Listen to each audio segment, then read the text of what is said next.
Hello guys, welcome to the channel. आज से हम स्टार्ट करने वाले हैं अपनी HTML CSS एंड जावास्क्रिप्ट की सीरीज़। इस सीरीज़ में हम बेसिक से एडवांस लेवल तक हर टॉपिक को कवर करेंगे।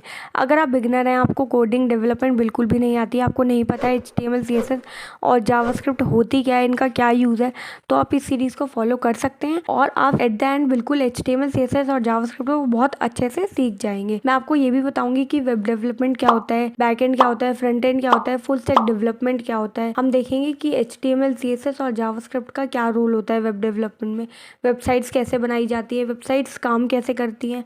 हम इस सीरीज़ को बहुत ही प्रैक्टिकल रखने वाले हैं। हम जैसे ही इस सीरीज़ में आगे बढ़ते रहेंगे, हम बहुत सारे प्रोजेक्ट्स करते रहेंगे।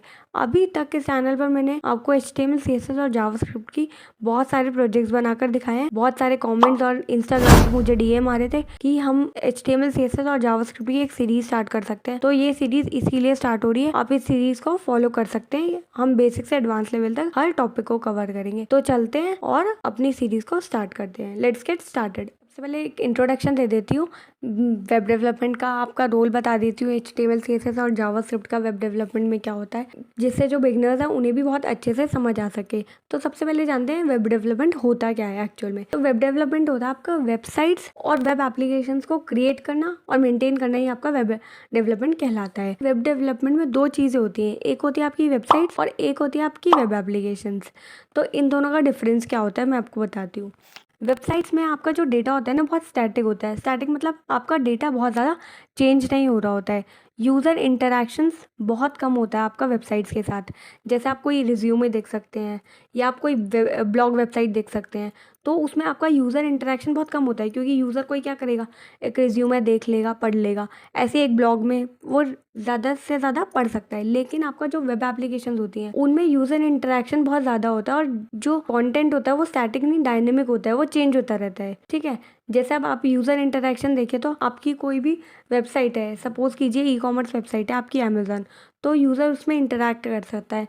वो कोई भी प्रोडक्ट है उसको अपने ऐड टू कार्ट कर सकता है और उसी प्रोडक्ट को विश लिस्ट में ऐड कर सकता है, उसे ऑर्डर कर सकता है। ठीक है, तो उसका इंटरैक्शन बहुत ज़्यादा होता है वेब एप्लीकेशंस के केस में। ठीक है, और वेबसाइट्स में आपका जो डेटाबेस होता है बहुत लिमिटेड डेटाबेस का यूज़ होता है, लेकिन वेब एप्लीकेशंस में डेटा बहुत चेंज हो रहा होता है, इसलिए उसमें डेटाबेस भी बहुत ज़्यादा रिक्वायर्ड होता है। आपकी वेबसाइट्स में मैंने आपको बता दिया, जैसे पोर्टफोलियो होता है, आपका रिज्यूमे, आपकी ब्लॉग, ये वेबसाइट्स के एग्जाम्पल हैं।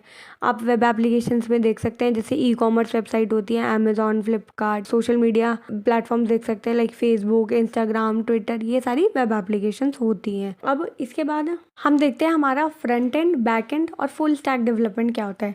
ये तीन टर्म्स होते हैं जो आपके वेब डेवलपमेंट में आते हैं। तो सबसे पहले हम देखते हैं फ्रंट एंड डेवलपमेंट क्या होता है। फ्रंट एंड क्या होता है आपका, जो आपकी वेबसाइट होती है, वेब एप्लीकेशन होती है, जो यूजर आपका देख सकता है और जिस चीज से वो इंटरैक्ट करता है, वो आपका फ्रंट एंड कहलाता है। जो यूजर देख नहीं सकता, जो सर्वर साइड चीजें होती हैं और जो आपका डेटाबेस से इंटरैक्शन होता है, जो चीजें यूजर से हिडन होती हैं, वो आपका बैकएंड कहलाता है। सपोज कीजिए आप एक रेस्टोरेंट में बैठे हैं, तो आप रेस्टोरेंट में बैठ के सबसे पहले क्या देखते हैं, आपका मेन्यू। ठीक है, जो आपका मेन्यू होता है, जो आपका रेस्टोरेंट का डिजाइन आप देखते हैं, जो रेस्टोरेंट देखते हैं आप, आपके फूड का प्रेजेंटेशन कैसा है, आपको जो जिन यूटेंसिल्स में आपका फूड सर्व किया गया है वो सब कैसे हैं, आपका फूड कैसा दिख रहा है, वो सब आपका होता है फ्रंट एंड, जो आपको यूजर देख सकता है, वो सारा आपका फ्रंट एंड होता है। इसके बाद आता है आपका बैक एंड। बैक एंड में क्या होता है, जो चीजें यूजर नहीं देख सकता, लाइक आपका रेस्टोरेंट की किचन में वो जो भी आप फूड ऑर्डर करते हैं वो किस तरीके से बन रहा है, उसमें क्या क्या यूज हो रहा है, क्या यूज नहीं हो रहा है, शेफ किस तरीके से प्रिपेयर कर रहा है, कैसे इन्वेंट्री को मैनेज कर रहा है, किस इंग्रेडिएंट्स का यूज किया गया है, तो वो सब चीजें आपको यूजर के इंटरेक्शन में नहीं आती, तो वो सारी चीजें आपकी बैक एंड में आ जाती हैं। मैं आपको एक और एग्जांपल से बताती हूँ। सपोज कीजिए आप एक E-कॉमर्स वेबसाइट है, तो आप E-कॉमर्स वेबसाइट में आपने सपोज कीजिए अमेजॉन की वेबसाइट ओपन करी। अमेजॉन की वेबसाइट में आप जो प्रोडक्ट्स देख सकते हैं, ठीक है, आप प्रोडक्ट्स को अपने ऐड टू कार्ट कर सकते हैं, उन्हें आप अपनी विश लिस्ट में ऐड कर सकते हैं, तो ये सब आपका फ्रंट एंड कहलाता है। लेकिन अब कुछ चीजें बैक एंड में आती है, जैसे आपने एक ऑर्डर प्लेस करा, तो जो ऑर्डर आपने प्लेस करा, आपने उसकी पेमेंट भी कर दी, लेकिन वो जो पेमेंट है, पेमेंट प्रोसेस कैसे होगी, ईमेल कैसे जा रहे हैं कंफर्मेशन के, और सिक्योरिटी कैसे रखी जा रही है यूजर्स की पर्सनल इन्फॉर्मेशन की, ये सारा आपका बैक एंड में कहलाता है। तो आपका फ्रंट एंड और बैक एंड दोनों चीजें मैंने आपको बता दी। अब आता है full stack development. Full stack development में क्या होता है, जहाँ पे आप फ्रंट एंड और बैक एंड डेवलपमेंट दोनों डेवलपमेंट में आप काम कर रहे होते हैं, फ्रंट एंड भी आप संभाल रहे होते हैं और बैक एंड भी संभाल रहे होते हैं, तो वो आपका कहलाता है फुल स्टैक डेवलपमेंट, जिसमें आप हर चीज को मैनेज कर रहे होते हैं, तो ये आपका फुल स्टैक डेवलपमेंट में आता है। तो आपके तीनों फ्रंट एंड, बैक एंड और फुल स्टैक डेवलपमेंट आपने समझ लिया। इसके बाद हम देखते हैं हमारा HTML CSS और जावास्क्रिप्ट का रोल क्या होता है हमारे वेब डेवलपमेंट में। हमारी एक्चुअल में HTML CSS और जावास्क्रिप्ट होती क्या है, तो वो देखते हैं हम। सबसे पहले देखते हैं HTML क्या होती है। HTML की फुल फॉर्म होती है हाइपर टेक्स्ट मार्कअप लैंग्वेज। ये एक लैंग्वेज है, ये हमारी वेबसाइट को एक स्ट्रक्चर प्रोवाइड करती है। मैं आपको एक एग्जांपल से बताती हूँ आपकी HTML CSS और जावास्क्रिप्ट में डिफरेंस क्या होता है। आप एक घर का एग्जांपल ले लीजिए, लाइक आप एक घर बना रहे हैं। आप सबसे पहले क्या बनाते हैं, आप अपने घर का एक स्ट्रक्चर बनाते हैं, बेसिक स्ट्रक्चर कि आपके घर में कितने रूम्स होंगे, आपका किचन कहाँ रहेगा, वॉशरूम कैसा होगा, तो आप ये सब चीजें बनाते हैं। वॉल्स होती हैं, तो ये आपका फाउंडेशन जो होता है घर का, ये आपकी होती है HTML। आपने एक बेसिक स्ट्रक्चर डिसाइड कर दिया, आपकी HTML कंप्लीट हो गई। अब इसके बाद क्या करते हैं, आप सिर्फ उस स्ट्रक्चर को एज इट इज छोड़ तो नहीं देते। आप अगर उस घर में रहना चाहते हैं तो आप उसमें सबसे पहले पेंट करवाते हैं, अलग अलग वॉलपेपर्स लगाते हैं, कि इंटीरियर को डिजाइन करते हैं, उसमें अच्छे अच्छे कलर्स ऐड करते हैं, डेकोरेट करते हैं, जिससे वो घर थोड़ा विजुअली अपीलिंग दिखे, अच्छा दिखे। ये आपका काम होता है CSS का। उसके बाद आती है आपकी जावास्क्रिप्ट। अब आपने अपना घर बना लिया, ठीक है, उसको अच्छे से डिजाइन भी कर लिया। अब आपने उसमें घर में आपका रूम है, उसमें फैन लगाए होंगे, तो ऐसा तो नहीं है आप उस फैन को एज इट इज देखते रहेंगे, नहीं। जब तक वो फैन ऑन या ऑफ नहीं होगा तो आपके किस काम का। तो जो आपकी फंक्शनैलिटीज ऐड होती हैं, जो आपका इंटरैक्शन ऐड होता है चीजों के साथ, वो आपकी जावास्क्रिप्ट का काम होता है। तो आप फैन ऑन करते हैं और ऑफ करते हैं, वो काम होती है आपकी जावास्क्रिप्ट। तो ये HTML CSS और जावास्क्रिप्ट का काम होता है। HTML आपकी स्ट्रक्चर डिसाइड करती है, आपका CSS आपकी स्टाइलिंग को, डिजाइन को देखती है, और जावास्क्रिप्ट आपकी इंटरैक्शन और फंक्शनैलिटी को हैंडल करती है। मैं आपको एक और एग्जांपल से समझा देती हूँ। आपने ह्यूमन बॉडी का एग्जांपल लेते हैं, तो सबसे पहले जो हमारी ह्यूमन बॉडी होती है, जो उसका स्ट्रक्चर होता है, बेसिक स्ट्रक्चर, वो हमारी होती है HTML, हमारा स्केलेटन जो होता है। उसके बाद जो हमारी बॉडी होती है, उसमें जो मसल्स, स्किन, हेयर, कलर्स और कपड़े जो होते हैं, क्लोथ, वो सारा हमारा CSS का काम करते हैं। और हमारा जो ब्रेन होता है और जो बॉडी की मूवमेंट्स होती है, लाइक हैंड मूव करते हैं, लेग्स मूव करते हैं, हम बोलते हैं, वो सब काम होता है हमारा जावास्क्रिप्ट का। तो ये फंक्शनैलिटी है, इंटरैक्शन है, तो ये जावास्क्रिप्ट का काम होता है। तो अब आप अच्छे से समझ गए होंगे कि आपका HTML CSS और जावास्क्रिप्ट का काम क्या होता है। HTML एक स्ट्रक्चर बनाएगी, CSS डिजाइन हैंडल करेगी, और जावास्क्रिप्ट वेबसाइट में इंटरैक्शन ऐड करेगी, फंक्शनैलिटीज ऐड करेगी। तो ये काम होता है HTML CSS और जावास्क्रिप्ट का। मैं आपको HTML CSS और जावास्क्रिप्ट का डिफरेंस एक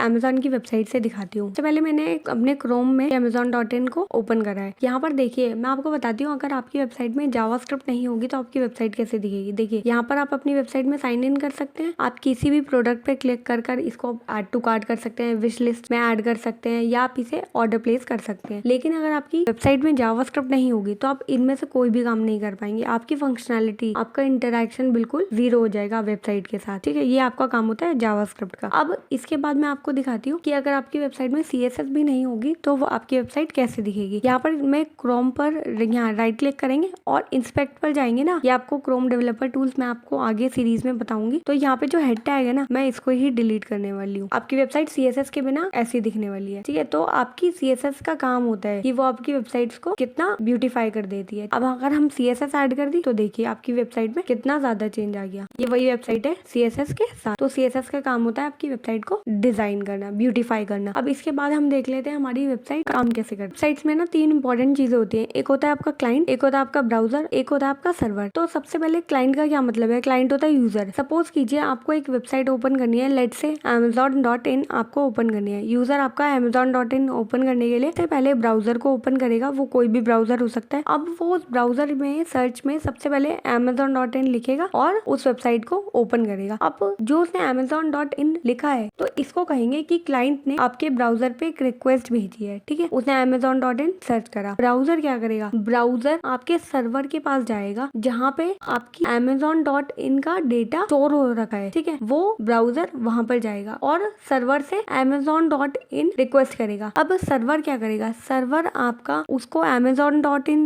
का रिक्वेस्ट आया था, वो amazon.in के रिस्पॉन्स में ना 3 फाइल्स देगा आपके ब्राउजर को, एक HTML, एक CSS और एक जावास्क्रिप्ट। अब आपके ब्राउजर के पास ये तीनों फाइल आ चुके हैं, HTML, CSS और जावास्क्रिप्ट। स्क्रिप्ट। अब आपका ब्राउजर क्या करेगा, इन तीनों फाइल को इंटरप्रेट करेगा, इन्हें रेंडर कर देगा आपको आपकी स्क्रीन पर, और आपको amazon.in की वेबसाइट पूरी ओपन होकर दिख जाएगी। ठीक है, अब आपको समझ आया। सबसे पहले आपके यूजर ने, आपके क्लाइंट ने रिक्वेस्ट भेजी ब्राउजर को, ब्राउजर ने वही रिक्वेस्ट सर्वर को भेजी, सर्वर आपका रिस्पॉन्स देता है आपके ब्राउजर को, जो भी आप वेबसाइट वेब एप्लीकेशन मांगते हैं वो उनकी फाइल्स आपके ब्राउजर को दे देता है, और वही ब्राउजर आपकी उन फाइल को आपकी स्क्रीन पर रेंडर कर देता है एज अ वेब पेज, और आप उनको देख सकते हो। फिर आपकी वेबसाइट के साथ आप इंटरैक्ट भी कर सकते हो। तो ये इस तरीके से आपकी वेबसाइट का वर्क फ्लो होता है। तो अब हमने समझ लिया हमारी वेबसाइट्स काम कैसे करती हैं। ठीक है, तो आज की इस वीडियो में हमने पूरी तरीके से देख लिया है कि सबसे पहले हमने देखा HTML, CSS, जावास्क्रिप्ट क्या होती है, front end, back and, full stack development क्या होता है, आपकी वेबसाइट्स काम कैसे करती है। नेक्स्ट वीडियो में हम बाकी चीजें देखेंगे। सबसे पहले तो हम नेक्स्ट वीडियो में आईडी होती क्या है और देखेंगे। गाइस, अगर आपको ये वीडियो अच्छी लगी हो तो लाइक कर देना, अगर अभी तक आपने चैनल को सब्सक्राइब नहीं किया तो वो भी कर देना, and press the bell icon. जब भी नेक्स्ट वीडियो आएगी आपको नोटिफिकेशन मिल जाएगा, आप कोई वीडियो मिस नहीं करेंगे। और you can also follow me on Instagram. तो मिलते हैं नेक्स्ट वीडियो में, तब तक के लिए बाय।